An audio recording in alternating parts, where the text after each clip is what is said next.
నేను మాజీ మంత్రి పుష్పలీల మాట్లాడుతున్నాను.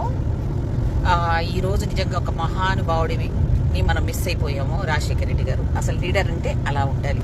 నేను చూశాను కదా, నా రాజకీయ అనుభవంలో రాజశేఖర రెడ్డి గారి గురించి ఎంత చెప్పినా తక్కువే. ఎందుకంటే పొద్దున్నే ఆయన దగ్గరకు 200 మంది జనాలు ఆయన ఇట్లా రూమ్లో నుంచి బయటికి రాగానే వాళ్ళందరినీ పలకరించడం అనేది, ఏపీగా వెళ్తే మాకు సపరేట్గా రూమ్లో పెట్టి మాకు టీలు కాఫీలు ఇవ్వడము, మర్యాదగా అందరినీ కూర్చోమని చెప్పడము, ఆ రిసీవింగ్ అలాగే ఉండేది. మామూలు ప్రజలు వస్తే కూడా నిజంగా ఆయన పలకరి ఏ తమ్ముడు అనేసి ఆ చేతిలో వాళ్ళు ఏదన్నా తీసుకొని రిప్రజెంటేషన్ ఇస్తే అది తీసుకొని ఏమయ్యా మళ్ళీ రా, నువ్వు 4 రోజుల తర్వాత కనిపించాను మళ్ళీ వాళ్ళకి చెప్పేవాడు. గారు చనిపోయినప్పుడు అంతమంది చనిపోయారంటే ఆయన ఎంత ప్రజల మనిషి అండి.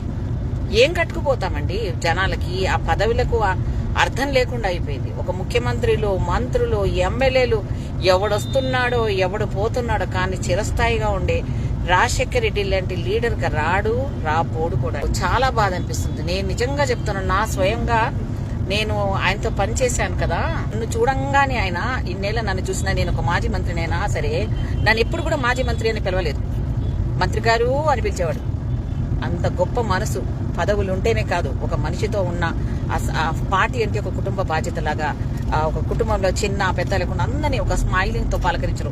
ఈ 108 ఈ రోజు పేదవాళ్లకు ఆరోగ్యశ్రీ అనే పథకాన్ని తేవడం కానీ, అందరికి సంబంధించిన వరకు ఒక కులానికి, మతానికి, ఒక స్త్రీలకు అసలు ఎవరిని వదిలిపెట్టకుండా అందరికీ సంక్షేమ పథకాలు అందేటట్టు చేసిన గొప్ప నాయకుడు అండి మీరు. నిజంగా hats off to you sir. మేమందరం కాంగ్రెస్ పార్టీ కాదు, యావత్ 2 రాష్ట్రాల ప్రజలు కూడా మీలాంటి లీడర్ లేరు, రాబోరు, ఇక వస్తారని కూడా ఆశ లేదు నాకైతే.